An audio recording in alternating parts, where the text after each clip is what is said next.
ఓం శ్రీమాత్రే నమః. నిత్య అర్చనకు స్వాగతం. గురుదేవ, దారుకావనంలో నాగేశ్వరలింగం ఉన్నది అంటారు. దాని గురించి మాకు వివరించండి అంటూ అడిగారు శిష్యులు. చెప్పడం ప్రారంభించారు గురువుగారు. పూర్వకాలంలో పశ్చిమ సముద్ర తీరంలో దారుకుడు అనే రాక్షసుడు ఉండేవాడు. అతని భార్య దారుకి.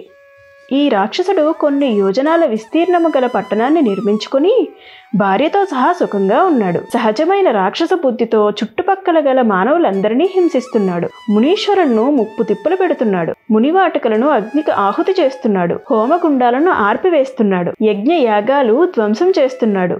అగ్నికి వాయువు తోడు అన్నట్లుగా అతనితో పాటు అతని భార్య కూడా లోకకంటకురాలయ్యింది. మునులు ప్రశాంతంగా జీవించడం అసాధ్యమైంది. ఆ రోజులలో ఔర్యుడు అనే మహర్షి సుప్రసిద్ధుడు. మునులంతా ఔర్యుని వద్దకు పోయి దారుకుడు పెట్టే బాధల నుంచి తమకు విముక్తి కలిగించమని ప్రార్థించారు.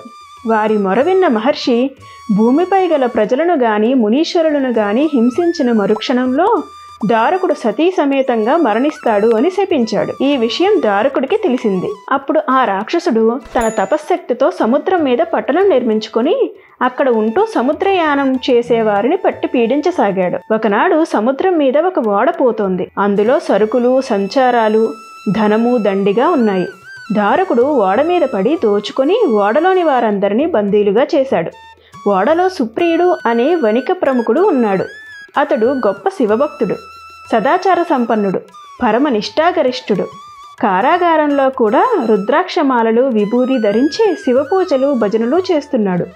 భటులు ఈ విషయాన్ని దారుకునికి నివేదించారు. శివపూజలు, భజనలు చేసేవారిని తీవ్రంగా హింసించారు.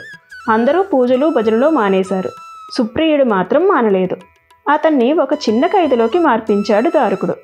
అతని దగ్గర పూజా సామాగ్రి లేకుండా చేశాడు. అయినా సరే సుప్రియుడు భజనలు చేస్తున్నాడు. ఒకరోజు రాక్షసుడు సుప్రియుడిని వద్దకు వచ్చి, ఓరి, ఖైదు చేసినా నీ బుద్ధి మారలేదా?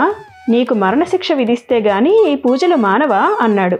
దానికి సుప్రియుడు, దానవేశ్వర, జీవికి స్వేచ్ఛా స్వాతంత్రములు ఎక్కడివి? తల్లి గర్భమే ఒక నరకము. అది కారాగారము కన్నా భయంకరమైనది. ఆ తరువాత ఈ భూమండలమే చెరసాల. అహంకార మమకారాలే సంకెళ్ళు.